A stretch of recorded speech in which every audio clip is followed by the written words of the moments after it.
Bien, hermano, como decía el pastor Vladimir, nos corresponde hoy día ver el cuarto sermón de la serie del Evangelio según Levítico. Y les voy a pedir entonces que abran sus Biblias en el libro de Levítico, en el capítulo 10. O me siguen en la lectura, en el capítulo 10 voy a leer la nueva versión internacional, NBI, para los que en su aparato pueden cambiar la versión.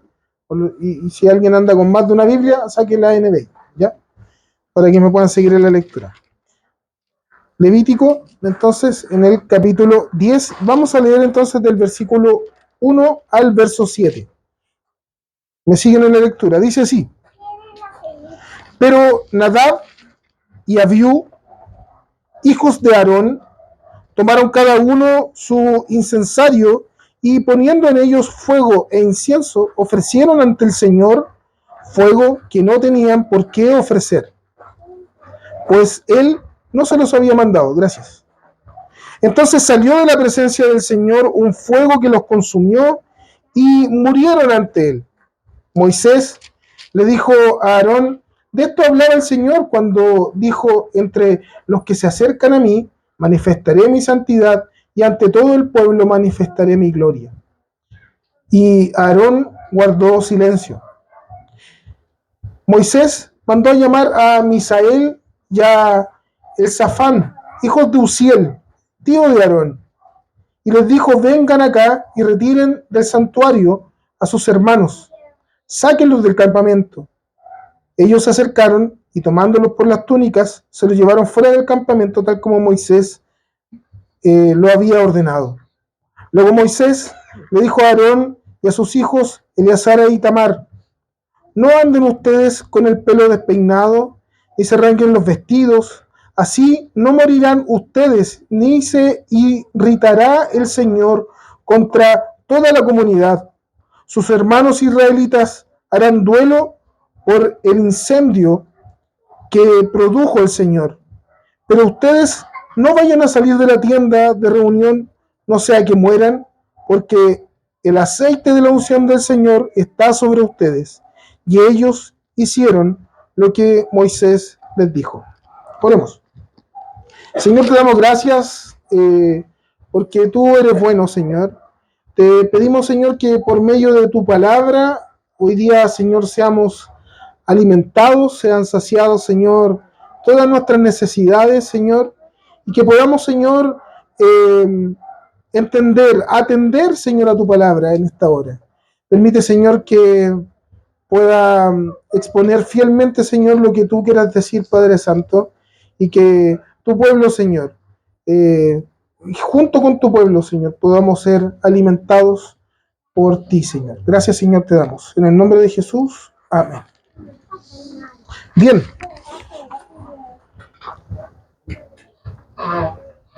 Como decía el pastor Vladimir, estamos ya en el cuarto sermón de esta serie, de la serie del Evangelio según Levítico, y este sermón tiene como título La muerte de Nadab y Abiú, ¿ya?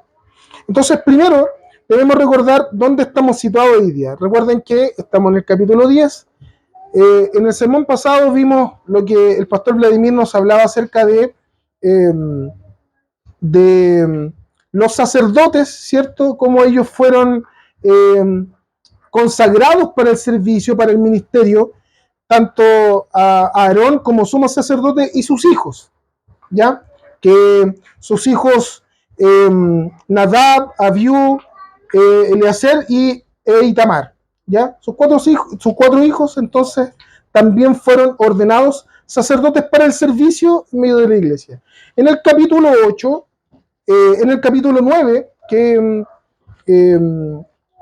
no está como parte de la serie, como exposición de sermón, se ve la iniciación de esta familia sacerdotal en el servicio, en el ministerio, en medio de, particularmente de una ofrenda del primer holocausto que hay. Entonces, hemos visto hasta hoy día cómo el Señor ha querido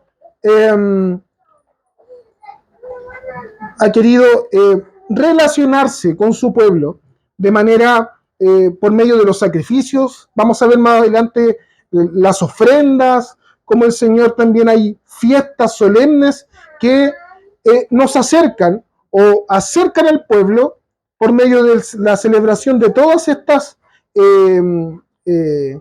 fiestas, ofrendas y sacrificios, manifiestan entonces cómo el Señor quiere relacionarse con su pueblo, ¿ya?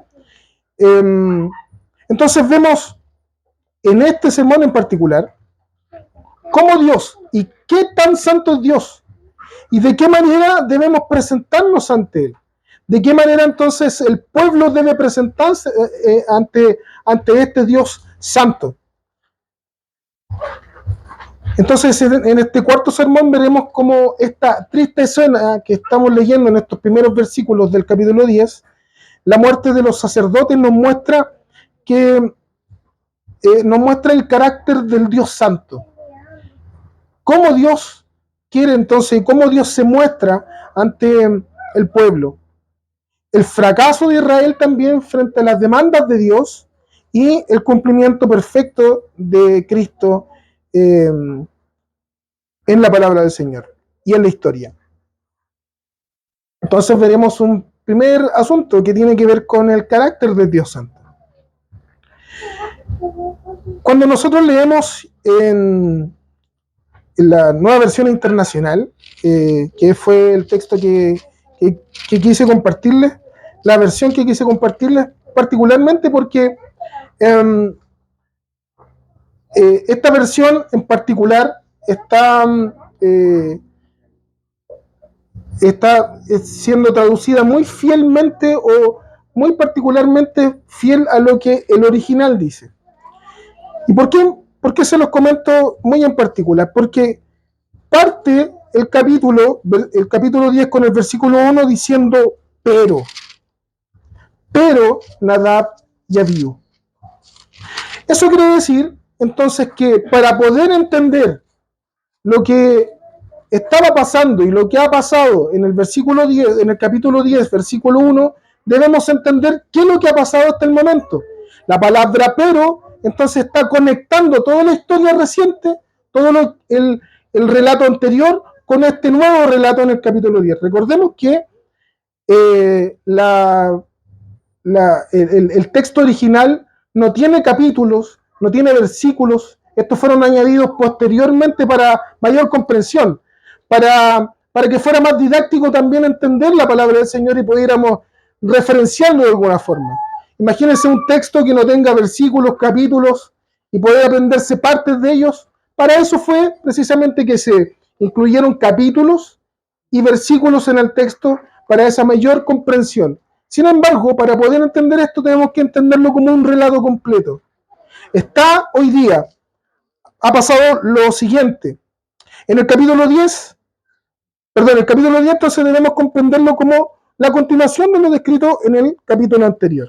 Después de la consagración de los sacerdotes en el capítulo 8, Aarón y sus hijos, visto precisamente en el sermón que el pastor Vladimir predicaba la semana pasada, el relato del capítulo 9 hace relación con la iniciación del ministerio sacerdotal. Aarón ofrece holocausto al Señor. ¿Se acuerdan lo que era el holocausto? Era esta ofrenda de un macho cabrío o un buey y que tenía que ser quemado completamente en el altar. ¿Se acuerdan de eso? ¿Sí? Ya.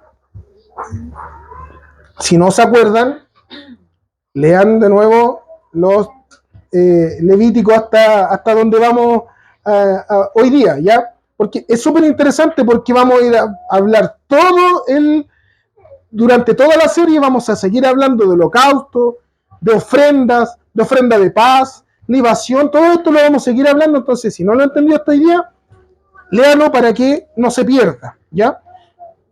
Lo importante es entender que había ofrecido por primera vez en la historia, entonces en esta solicitud que Dios le había dado al pueblo por medio de Moisés, había entonces se estaba cumpliendo entonces el primer día de expiación en la historia de Israel, tal como el Señor se los había mandado. el verso 24, perdón, del capítulo 9, termina describiendo cómo la gloria de Dios es manifestada en fuego que consumió el holocausto ofrecido sobre el altar. Y termina diciendo, el pueblo da gritos de alegría y señal de sumisión y reconocimiento de la gloria de Dios, pusieron su rostro en tierra. Lo que había pasado es que Aarón y sus hijos habían preparado este holocausto en ofrenda para Dios. ¿Para qué? Para que en este primer día de la expiación fueran perdonados los pecados de todo el pueblo. La manifestación gloriosa de Dios fue que en la ofrenda que estaba ofrecida, bajó fuego del cielo y consumió toda la ofrenda que estaba ahí. Frente a esto, el pueblo lo que hizo fue glorificar a Dios, dar gritos de júbilo, dar gritos de alegría y posteriormente se pusieron en tierra, pusieron su rostro en tierra. Cuando la palabra del Señor expresa esto, está hablando precisamente no tan solo que oraron, no tan solo que se pusieron de rodillas y oraron al Señor, sino que dispusieron su corazón, su mente, todo su cuerpo para humillarse ante la presencia del Señor. Eso es lo que estaba pasando. Pero, parte el capítulo 10, pero Nadab y Abiú, hijos de Aarón, hicieron algo incorrecto. Veamos, los hijos de Aarón habían sido reconocidos por Dios ante el pueblo. Éxodo 24 nos muestra que ellos, junto a Aarón y a otros 70 ancianos principales, fueron este grupo elegido por Dios para que pudieran acompañar a Moisés al Sinaí. Y ellos estuvieron hasta cierto punto, hasta cierto nivel del Sinaí, estuvieron ahí presenciando la gloria de Dios, todo lo que estaba pasando. Solo Moisés pudo estar en la presencia de Dios mucho más adelante, pero este grupo selecto de ancianos, de 70 ancianos, junto con Aarón, estaba ahí Nadab y Abiú. Por lo tanto, estos hombres no tan solo eran cualquier persona, sino que eran sacerdotes que habían sido ordenados previamente y muy recientemente habían sido ordenados por Dios como sacerdotes ante el pueblo. Por otra parte, y también es muy interesante entender que recordemos que lo que nos decía el pastor Vladimir, además, que esta designación de el sumo sacerdote, que era el principal, era un cargo vitalicio. Por lo tanto, se terminaba cuando él moría. Y quien naturalmente quien naturalmente tomaba ese lugar, su sucesor natural era su hijo mayor, en este caso Nadab. Por lo tanto, no eran personas comunes y corrientes, eran personas que eran destacadas y muy especiales en el pueblo y para el pueblo. El texto en adelante nos relata un episodio muy lamentable con estos dos hombres, con estos dos hijos. Veamos la escena completa. Todo es alegría, todo es gozo. La gloria del Señor se ha manifestado sobre el pueblo. El Señor ha decidido en ese momento perdonar los pecados del pueblo. Todo es júbilo y alegría. El Señor se ha manifestado de una manera gloriosa. Pero ellos decidieron ofender al Señor. Decidieron ofrecer un incienso delante del Señor, una ofrenda fuera de protocolo, completamente fuera de protocolo. De hecho, el texto dice que Él no se los había mandado. El texto no nos habla acerca de detalles, no nos muestra qué es lo que estaba en el corazón de Nadab y Abiú. No podemos nosotros interpretar y decir, no, ellos quisieron hacer esto, o había una buena intención en su corazón. No lo podemos interpretar. La palabra del Señor nos lo declara. Por lo tanto, no podemos ver cuál era la intención del corazón de estos sacerdotes para ir y presentar un incienso ante el Señor. Lo único que sí tenemos muy claro y que sí menciona el texto es que ellos presentaron fuego que no había sido ordenado por el Señor. Y eso es suficiente para entender que Dios no pasa por alto,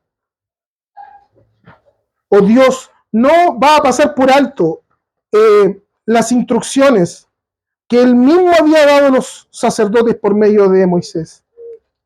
Éxodo capítulo 30 menciona algunas prohibiciones relacionadas con las ofrendas, los inciensos, y al parecer estos sacerdotes habían traspasado o transgredido algunas de esas prohibiciones.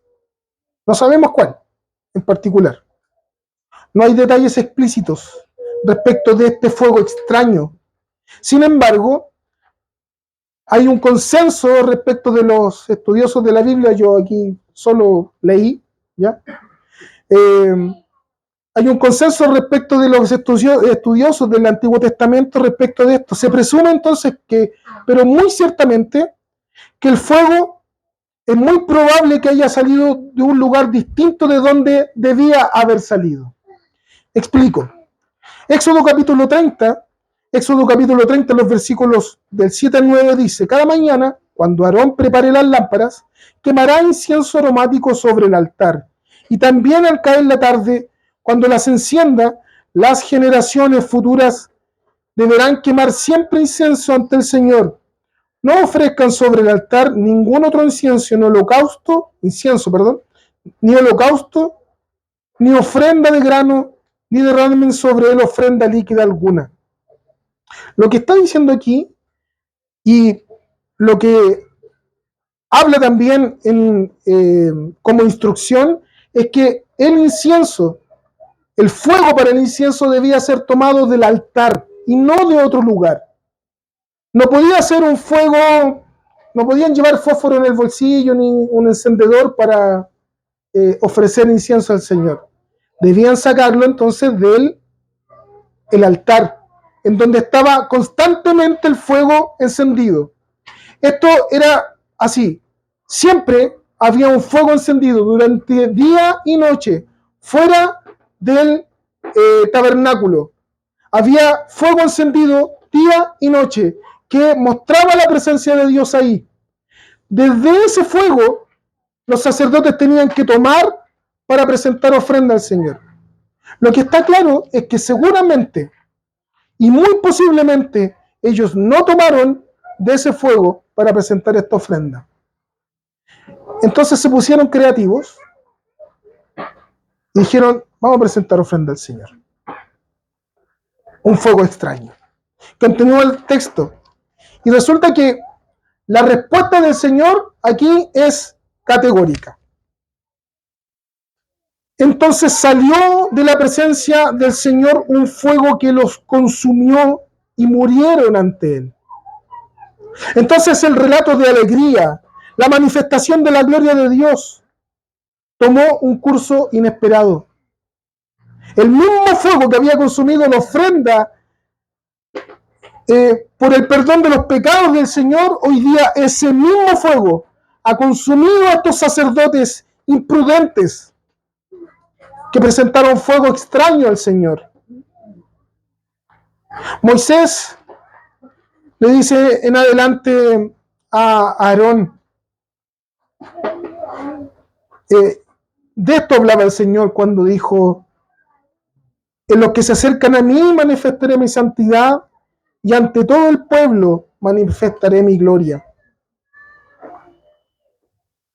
Evidentemente, la manifestación de la gloria de Dios en medio del pueblo y posteriormente la misma gloria de Dios exigiendo santidad a quienes se acercaban a Él, respondiendo severamente frente a la afrenta de pecado, fueron para todo el pueblo de Israel una clara muestra, una clara señal de quién era Dios, quién es Dios y cómo Él iba a relacionarse con el pueblo de ahí en adelante. El pastor Vladimir lo mencionaba en sermones anteriores. El tema central del libro de Levítico es la santidad de Dios y la santidad a Dios. Al ver esta escena, entonces vemos de manifiesto el carácter del Dios santo. Él no pasó por alto la imprudencia de estos sacerdotes, que no les importó obedecer las instrucciones de Dios que habían recibido por medio de Moisés. Frente a esto, la respuesta de Dios no se hizo esperar y los consumió completamente y cayeron muertos. Finalmente en el relato dice que los primos de Aarón sacaron los cuerpos del campamento. Entonces la fiesta, la alegría que había en ese momento se transformó en luto para todo el pueblo. Sin embargo, la instrucción para Aarón y sus hijos fue no hacer luto por causa de la rebelión de los sacerdotes muertos. De otra manera, ellos morirían. Eso lo dice en el versículo 7. Pero ustedes, versículo 6. No anden ustedes con el pelo despeinado, ni se arranquen los vestidos, así no morirán ustedes, ni se irritará el Señor contra la comunidad. Sus hermanos israelitas harán duelo por el incendio que produjo el Señor. Había entonces una instrucción incluso a los sacerdotes, a Aarón, a sus hijos, a los hermanos de los que habían muerto, que no podían hacer luto por causa de la imprudencia de sus hermanos, por causa de la imprudencia de estos sacerdotes. La muerte de los sacerdotes, Nadab y Abiú, la muerte de Usa, que nos recordaba el pastor Vladimir en el sermón pasado, ¿se acuerdan? Que fue el que tocó el arca del pacto cuando estuvo a punto de caer. Y que estuvo a punto de caer porque precisamente el rey David se había puesto creativo respecto de las instrucciones que había para qué, para trasladar el arca. Las instrucciones eran claras, eran varas de acacia que tenían que estar en ambos extremos y 3 sacerdotes por cada lado debían trasladarlo.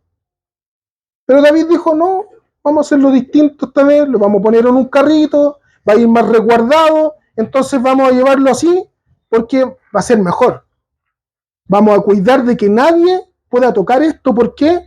Porque lo vamos a poner en un lugar bonito y lo vamos a llevar para que este arca del pacto sea lo más importante en nuestro traslado. Resulta que se movió, estaba malo el camino, había un hoyo, seguramente iban por las calles de Puente Alto, y se tambaleó. Usa, con un corazón y teniendo la intención de ayudar, toca el arca del pacto y muere.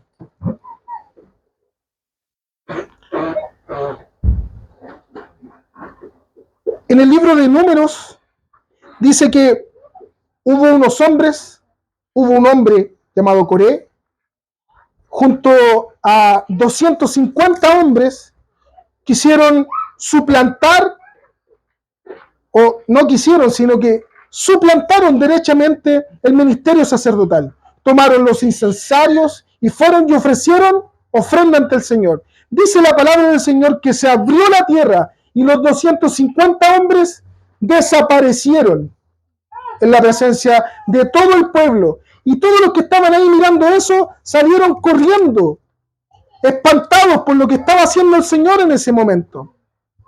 ¿Se acuerdan cuando hemos visto esto en muchas ocasiones? En el Nuevo Testamento, ¿se acuerdan cuando en el principio, en el libro de Hechos, se habla acerca de los primeros que estaban en la iglesia y de un hombre llamado Bernabé y que le llamaron Bernabé? ¿Por qué? Porque había sido generoso. Él dijo, voy a vender mi terreno y lo voy a donar a los apóstoles, para que ellos hagan lo que estimen conveniente con eso, para darlo a los pobres. Entonces hubo un matrimonio de Ananías y Zafira. Y ellos dijeron, vamos a hacer lo mismo, pero nos vamos a quedar con un cachito, su partecita para el lado, y les vamos a decir a ellos que la vendimos por tanta plata, pero nos guardamos una parte. pero que ellos no sepan, porque nosotros también queremos ser reconocidos de alguna forma. Entonces, ¿qué pasó?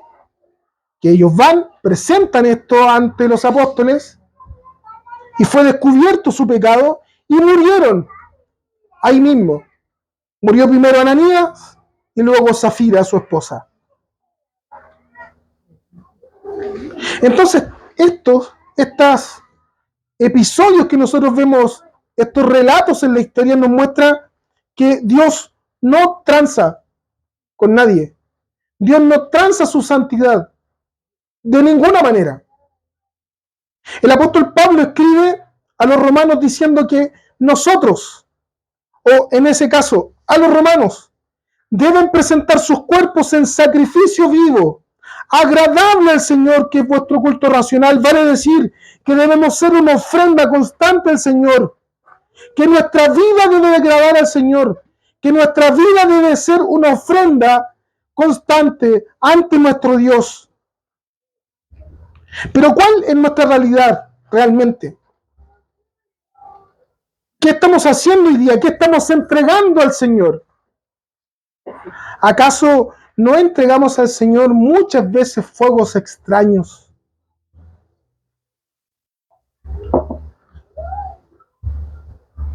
Te animo a que examines tu corazón ahora y puedas responder estas preguntas, pero en tu corazón solamente.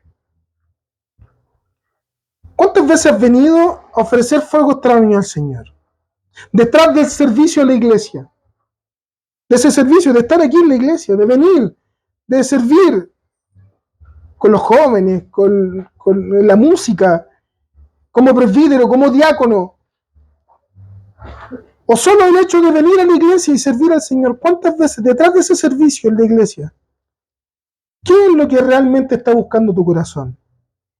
¿Cuántas veces has venido a la iglesia para que solo reconozcan tu trabajo? Detrás de esa falsa modestia, lo único que esperamos es que nos aplaudan. O ¿cuántas veces he esperado, y esto para los músicos, han esperado que se termine el culto y les digan, oh, les salió bonito hoy día, que cantan bacán? O los que predicamos cuando salimos de acá y nos dicen, oh, estuvo bueno tu sermón. O cuando estamos en la asamblea ordinaria, esperamos que digan, quiero dar un voto de reconocimiento para los líderes de los jóvenes porque este año hicieron cosas súper buenas y el Señor los usó. Esperamos ese reconocimiento. ¿Qué es lo que está detrás de esto? O cuando nosotros decimos, a veces servimos al Señor, pero servimos mejor que los otros. O estamos sirviendo al Señor mirando como el resto está sirviendo también. ¿Acaso esos no son fuegos extraños que cada domingo traemos al Señor?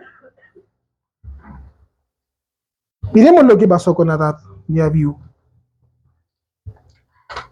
Escuchaba hace una semana atrás un predicador que decía esto y me pareció muy importante, muy pertinente. Decía, si no tenemos temor de Dios, si no hemos logrado tener temor de Dios, es porque realmente no hemos conocido a Dios.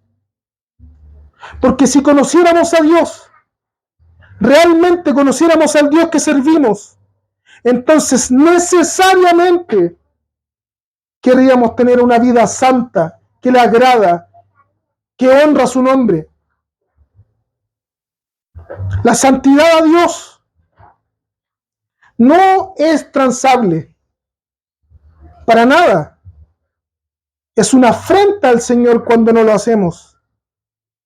Cada vez que conocemos más a Dios, también nos conocemos más a nosotros mismos y nos damos cuenta de nuestra incapacidad. Cada vez que vamos conociendo más al Señor, nos damos cuenta de qué tan santo es. Pero también nos conocemos a nosotros y nos damos cuenta de qué tan pecadores somos nosotros. La única manera en que podemos llegar a tener relación con este Dios santo siendo pecadores es por medio de Jesucristo, nuestro Salvador, su Hijo. Entonces cada vez es más evidente la presencia de Cristo en nosotros. Es la única manera en que podemos acercarnos a Dios. Ahora, el problema en adelante, en la historia de Israel, no es muy distinta. Y este es el segundo punto. El fracaso de Israel. Isaías nos muestra que finalmente Israel no entendió nada. No entendió el propósito final de los sacrificios y de las ofrendas. El Señor quería relacionarse de buena forma con ellos.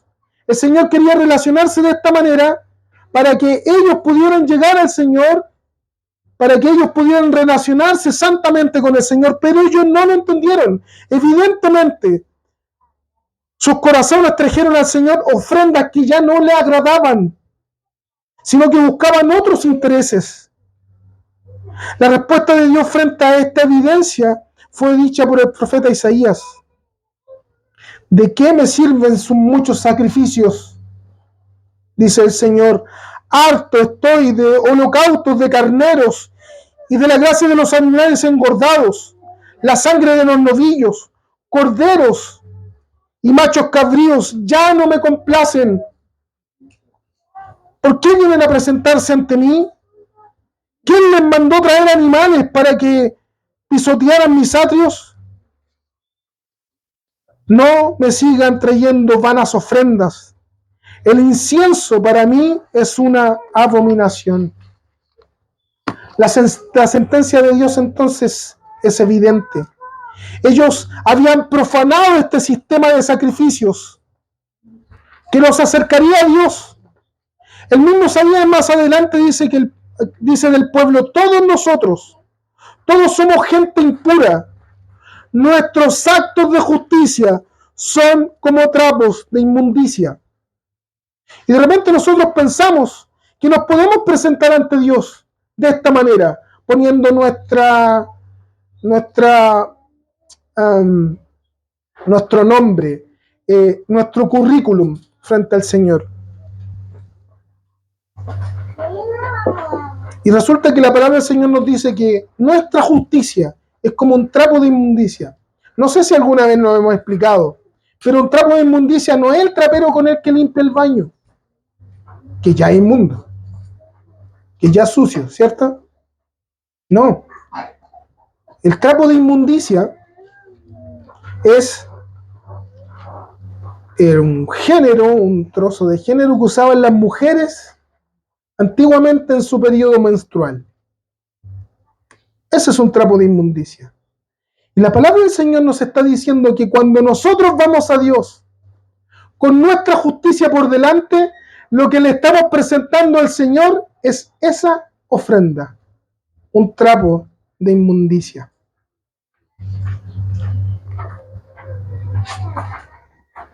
La verdad es que Israel y su constante fracaso frente a las demandas de Dios es evidente en cada pasaje de la historia.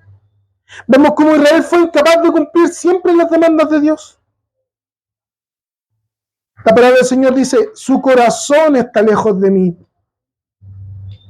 El mismo Isaías lo dice. Jesús cuando está con sus discípulos frente a los fariseos, y los fariseos le dicen, Señor, oye, estos discípulos, los que te siguen a ti, estos apóstoles que tú llamas, no están cumpliendo con el rito. Ellos no se están lavando las manos antes de ir a comer. Eso hay que hacerlo. Jesús les dice que lo que contamina no es lo que entra, sino que lo que sale. Pero termina diciendo, finalmente, ustedes cumplen con esto, quieren cumplir estas leyes vacías, están aquí, pero no están. De labios me honra. Este pueblo de labios me honra, pero su corazón está lejos de mí. Vemos algunos episodios en la historia, y incluso en la generación más reciente, la que está viviendo aquí el reciente éxodo y está en medio del desierto. ¿Se acuerdan cuando veíamos en Éxodo, y el pastor Vladimir, de hecho, Vladimir la semana pasada lo recordaba, cuando inmediatamente, pero inmediatamente, después de que quedaron solos en el desierto, cuando Moisés y estos 70 ancianos se acercaron a la presencia de Dios, y Moisés precisamente fue a recibir la ley del Señor, ellos, por medio de Aarón incluso, se olvidaron inmediatamente de una promesa que habían hecho al Señor, de honrarle, de bendecir su nombre. Hicieron, en Éxodo 22 dice que hicieron un becerro de oro. ¿Se acuerdan? Un becerro de oro. Se olvidaron inmediatamente de Dios. Cuando pasaron el Mar Rojo, pasaron el mar Rojo en seco, hermano. O sea, no tuvieron que hacer unos barcos, no, pasaron en seco. Cuando cruzaron el Mar Rojo, lo que vieron ellos ahí es que había sido suspendido en ese momento las leyes de la naturaleza, porque habían en su lado muros de agua. Muros de agua. Pasaron completamente en seco. Llegaron al otro lado, habían pasado 3 días. Y ellos se estaban quejando, diciéndole al Señor: nos trajiste acá, a Moisés, nos trajiste acá para morir en el desierto. Vamos a morir de hambre. No tenemos qué comer. O cuando precisamente a partir de que ellos se habían quejado y se estaban quejando por el lugar en que estaba, el Señor permite que se llenaran de serpientes en donde estaban. Y dice la palabra del Señor que en Números, que por causa de la afrenta que ellos habían hecho, muchos israelitas murieron por causa de estas serpientes que estaban en medio de ellos. Los mordían y ellos morían. Entonces Dios le pidió a Moisés que hiciera y labrara una serpiente de bronce y la pusiera en medio del campamento. ¿Para qué? Para que los que habían sido mordidos por una serpiente, veían esta señal de la serpiente de bronce y iban a ser librados de la muerte. ¿Qué pasó con eso? Empezaron a adorar a la serpiente de bronce. ¡Qué terrible! Y nosotros ya nos ponemos en esta posición, ya conociendo la historia, conociendo todo lo que ha pasado, y decimos: oye, el pueblo, qué horrible, qué terrible. Esto nos muestra, finalmente, no tan solo en la historia de Israel, sino que en nuestra propia historia, que somos incapaces de servir fielmente al Señor y santamente al Señor. Ahora veamos la historia un poquito más atrás.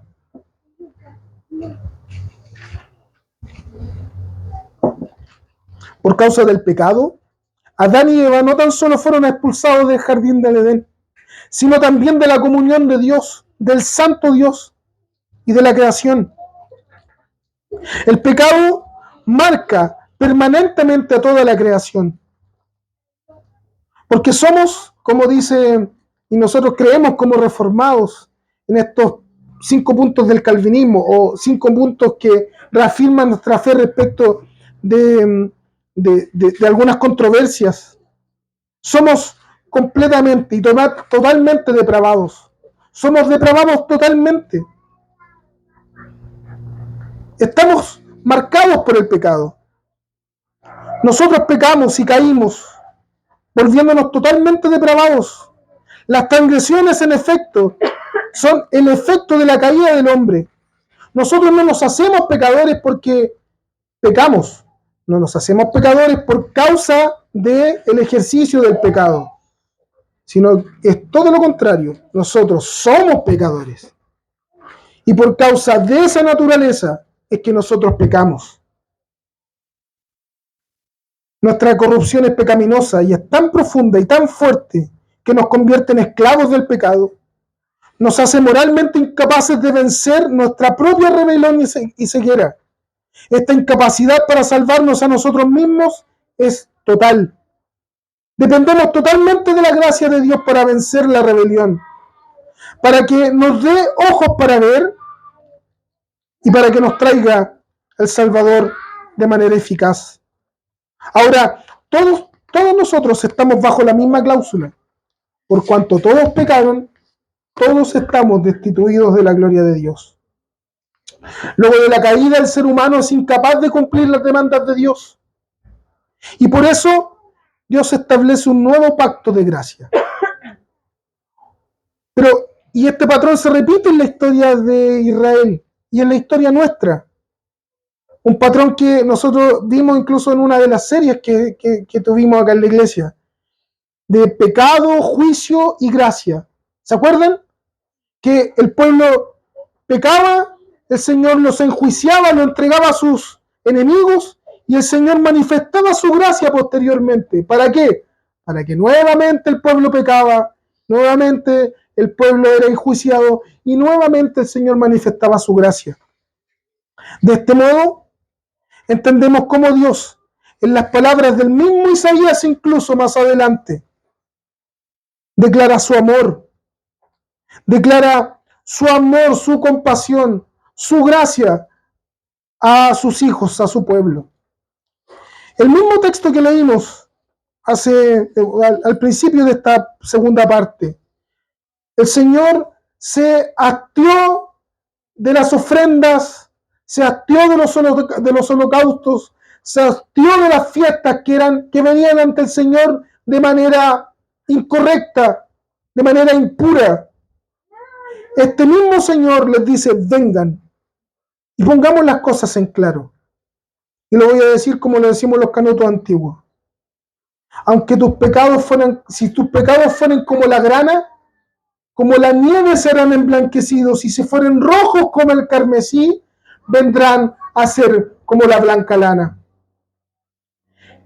Esa gracia manifestada por parte del Señor se lo expresa Isaías, diciendo, a pesar de que ustedes son incapaces de presentar una ofrenda que me agrada completamente, vengan, porque yo voy a perdonar sus pecados, voy a sanar sus iniquidades.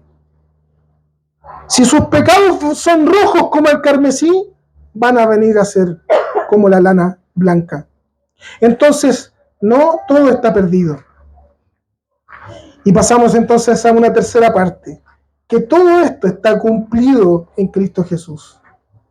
Tenemos un cumplimiento en Cristo. Él es el Mesías. ¿Se acuerdan lo que el pastor Vladimir decía la semana pasada? Acerca del Mesías, del Cristo, que Él es el ungido de Dios. Él es el ungido de Dios, el Mesías prometido. Esta obra mesiánica requería de que Cristo fuera profeta, sacerdote y rey. En la historia antigua, los únicos o los tres oficios que habían en la historia, en medio del pueblo, los tres oficios donde existía unción de por medio de parte de Dios, eran estos tres: el de profeta, el de sacerdote y el de rey. Entonces Cristo Jesús viene a cumplir estos tres oficios como profeta, porque es Cristo el mejor profeta que nosotros tenemos en la historia. Hace un tiempo atrás hablábamos acerca de esto y predicábamos, también teníamos una serie de sermones respecto de esto. Jesús se presenta como el mejor profeta, porque Él viene y puede transferir o puede manifestar la voluntad de Dios de mejor manera, porque es Dios mismo, porque está en la presencia de Dios siempre. No hay otro profeta, no hay nadie que pueda ser el mejor intérprete de la voluntad de Dios que el mismo Jesús. Él estuvo ahí en la eternidad pasada. ¿Para qué? Para comprender no tan solo la voluntad de Dios, de su Padre, sino para manifestarla a su pueblo. Él es el profeta por excelencia. Él es el sacerdote. Porque, como lo decía el pastor Vladimir la semana pasada, el sacerdote viene y se presenta dándole espalda al pueblo, se presenta ante Dios como representante del pueblo. Él viene y es el mediador entre nosotros, pecadores, su pueblo y el Dios Santo. Y también el rey, porque presenta al ser humano, porque su dominio, él ejerce dominio sobre todas las esferas de la vida. Así como Moisés, y como lo hemos visto y lo vimos en el libro de Éxodo y lo vemos ahora también en Levítico, así como Moisés fue el mediador de un antiguo pacto, Cristo es el mediador del nuevo pacto. Un mediador es un intermediario, un mensajero entre dos partes, alguien que está entre contendientes y a veces mediando una disputa. Desde este punto de vista teológico, hay un mediador entre Dios y los seres humanos. Primero de Timoteo capítulo 2, verso 5 dice, porque hay un solo Dios y un solo mediador entre Dios y los hombres, Jesucristo, hombre. Acá hay algo interesante que notar. El sistema de sacrificios demandaba una condición importante y que el autor a los hebreos lo menciona. Sin derramamiento de sangre no hay remisión de pecados. Sin derramamiento de sangre no hay remisión de pecados. Entonces, la segunda persona de la Trinidad, el Hijo, voluntariamente se ofreció para ser el mediador que daría su vida. En otras palabras, su sangre por la remisión de nuestros pecados. Y para que hubiese sangre, entonces tenía que pasar algo muy importante. Cristo tenía que humanarse. La segunda persona de la Trinidad entonces tenía que ser un humano, tenía que ser un hombre, 100% hombre, para entregar sangre, para entregar su cuerpo en sacrificio. Entonces vemos en esta necesidad o en esta cumplimiento de esta necesidad de haber sangre, es que Cristo viene y se humaniza o se humana, ¿ya? Toma una forma corporal.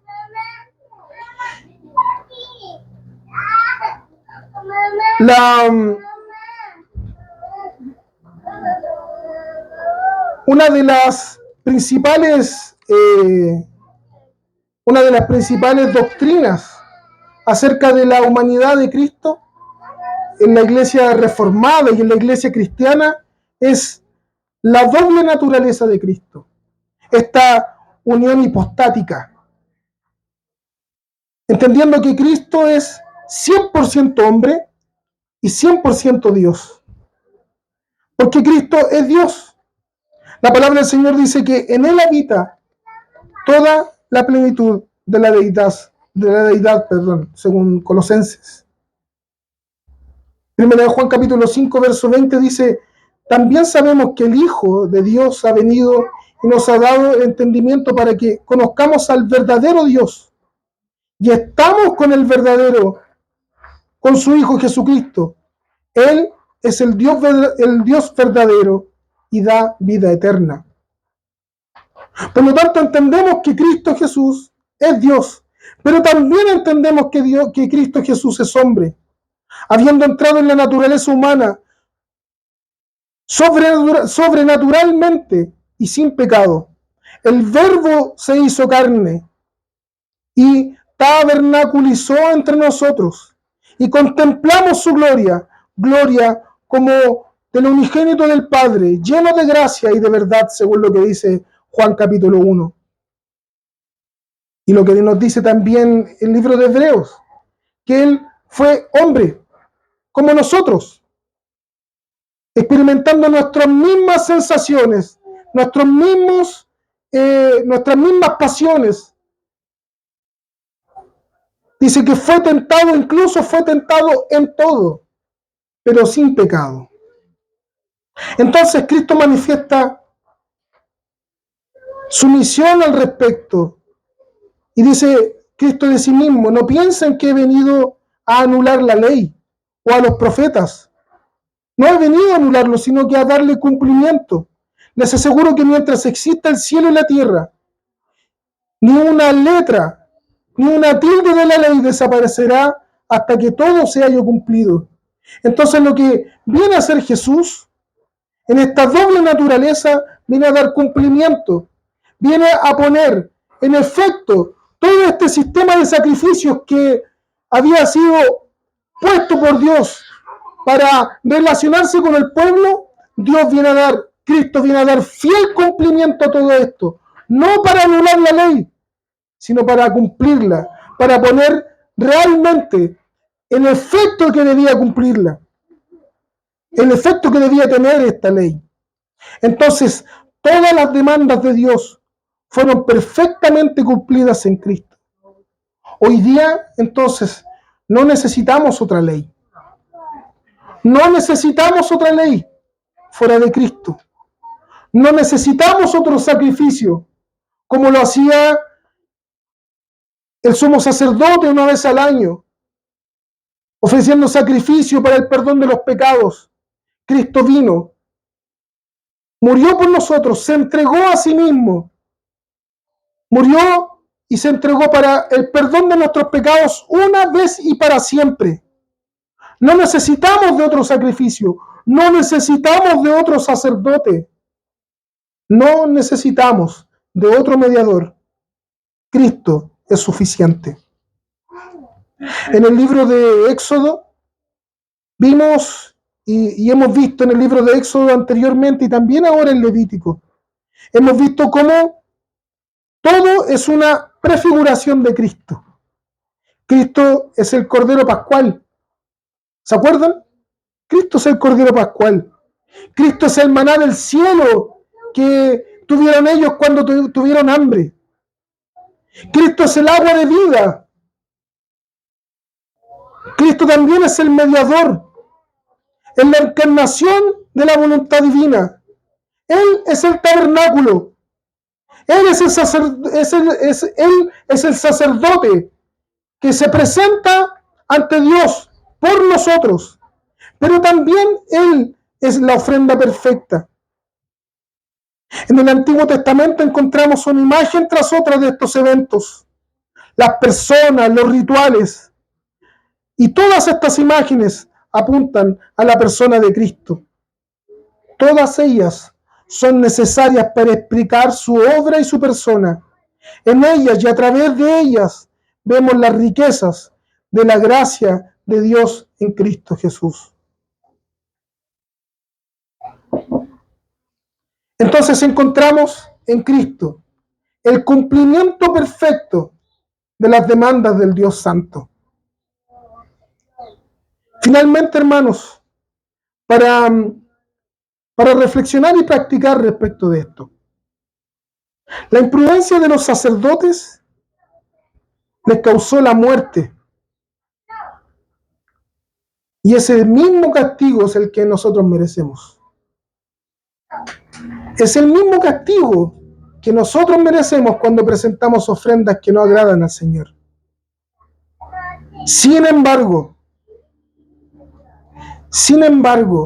el Señor ha venido para darnos de su gracia, para manifestar su amor, para manifestar su misericordia con nosotros. Y ese castigo que nosotros debíamos recibir, lo recibió Cristo Jesús en la cruz. Y lo que debería pasar entonces con esto es que deberíamos presentar entonces nuestras vidas en santidad de gratitud. No para lograr algo de Dios, sino porque por medio del único y realmente santo somos alcanzados por el amor de Dios, que es en Cristo Jesús. Entonces no tenemos que tener una vida santa para lograr algo del Señor, sino que debemos tener vidas santas en gratitud por lo que el Señor ya ha hecho en nosotros por medio de Cristo. Cristo es el único mediador que nos lleva de vuelta al Padre. Él entró en el lugar de Dios, en la presencia misma del Padre, para entregar la ofrenda más excelente en rescate de nuestros atribulados y perdidos corazones, su propia vida. Esto lo hizo una vez y para siempre, para darnos de su gracia perpetua y suficiente, y que nos capacita para la vida, para tener una vida santa que agrade al Señor. En Cristo, según lo que dice Hebreos capítulo 4, no tenemos a un sumo sacerdote que no pueda compadecerse de nuestras debilidades, sino de uno que fue tentado en todo de la misma manera que nosotros, aunque sin pecado.